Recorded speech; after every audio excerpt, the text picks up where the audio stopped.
আজকে আমি বিএলডির মাধ্যমে একটি মোটরকে ফরওয়ার্ড দিকে এবং রিভার্স দিকে ঘুরিয়ে দেখাবো এবং এর ফ্রিকোয়েন্সি নিয়ন্ত্রণ করে দেখাবো। এখানে যে বিএলডিটি ব্যবহার করছি এটি একটি 1.5 কিলোওয়াটের বিএলডি। যে মোটরটি ব্যবহার করছি এটি 0.37 কিলোওয়াটের একটি মোটর।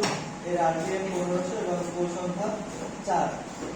আজকে মোটরটি যদি ঘুরিয়ে দেখাই একটু, তাহলে এর জন্য আমি যে সকল মালামাল ব্যবহার করছি, একটি রান সুইচ, একটি স্টপ সুইচ, একটি ফরওয়ার্ড রিভার্স সুইচ এবং দুটি ফ্রিকোয়েন্সি নিয়ন্ত্রণ করার জন্য সুইচ।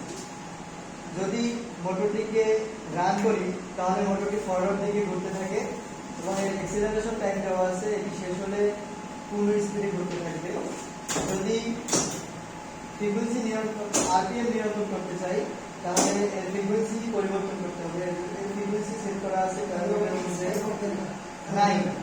যদি আমার ফ্রিকোয়েন্সি 9 থাকে তাহলে মোটরটি 270 আরপিএম ঘুরতে থাকবে। দেখতে পাচ্ছেন মোটরটি গতিবেগ কমে আসছে, অর্থাৎ এখন এটি 270 আরপিএম ঘুরতেছে।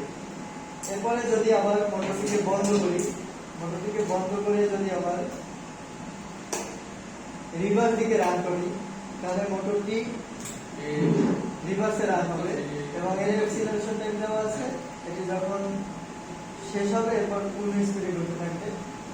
মোটরটি পূর্ণ স্পিডে ঘুরতেছে। এরপর যদি ফ্রিকোয়েন্সি নিয়ন্ত্রণ করতে চাই তাহলে রিভার্স দিকে ফ্রিকোয়েন্সি দেওয়া আছে 11.3। 11.3 ফ্রিকোয়েন্সিতে মোটরটি 339 আরপিএম ঘুরতে থাকে। মোটরটি এখন 339 আরপিএম ঘুরতেছে।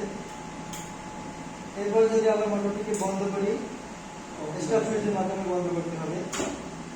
মোটরটিকে যদি আবার আগের অবস্থায় চালাতে চাই অর্থাৎ ফরওয়ার্ড দিকে, তাহলে মোটরটি আবার রান করতে হবে। রান করলে আবার ফরওয়ার্ড দিকে চলতে থাকবে। এভাবেই চলতে থাকবে যেভাবে আমি প্রথম থেকে